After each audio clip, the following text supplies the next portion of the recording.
തനി ചിക്കൻ ബിരിയാണി. അതിന് വേണ്ടിയിട്ട് നമുക്ക് ബസുമതി റൈസ് ഒരു 10 മിനിറ്റോളം ഒന്ന് സോക്ക് ചെയ്യാൻ വെക്കണം.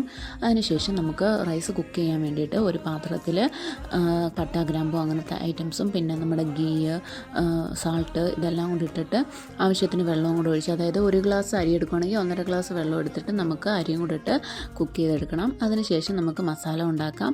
അതിന് വേണ്ടിയിട്ട് ഒരു പാത്രം അടുപ്പത്ത് വെച്ചിട്ട് അതിലേക്ക് നെയ്യ്, പിന്നെ ബാക്കി സവാള, പച്ചമുളക്, ഉരുളക്കിഴങ്ങ്, തക്കാളി, മല്ലിയില അതെല്ലാം ഇട്ട് നല്ലതുപോലെ ഒന്ന് വഴറ്റിയെടുത്തിട്ട് ബാക്കി ഈ പൊടി ഐറ്റംസും എല്ലാം നമുക്കൊന്ന് ഇട്ട് കൊടുക്കണം. ഉപ്പും അതിനകത്ത് ഇട്ട് കൊടുത്തിട്ട് നല്ലതുപോലെ ഒന്ന് വാടി വരുമ്പോഴത്തേക്ക് അതിലേക്ക് നമുക്ക് തൈരും പിന്നെ ഒരു 2 അല്ലി നാരങ്ങയും ബാക്കി നമ്മൾ കഴുകി വെച്ചേക്കുന്ന ചിക്കനും കൂടി ഇട്ടിട്ട് ഒരു 5 മിനിറ്റോളം നല്ലതുപോലെ ഒന്ന് കുക്ക് ചെയ്തെടുക്കണം. നമ്മൾ ഇച്ചിരി വെള്ളം കൂടി ഒഴിച്ചിട്ടൊന്ന് കുക്ക് ചെയ്താൽ മതി, അപ്പോഴത്തേക്ക് റെഡിയായി കിട്ടും. എന്നിട്ട് ബാക്കി നമ്മൾ കുക്ക് ചെയ്തേക്കുന്ന റൈസും കൂടി ഇട്ട് ഒരു 5 മിനിറ്റോളം വീണ്ടും ഒന്ന് ദം ചെയ്യുകയാണെങ്കിൽ നമ്മുടെ റൈസ് റെഡി.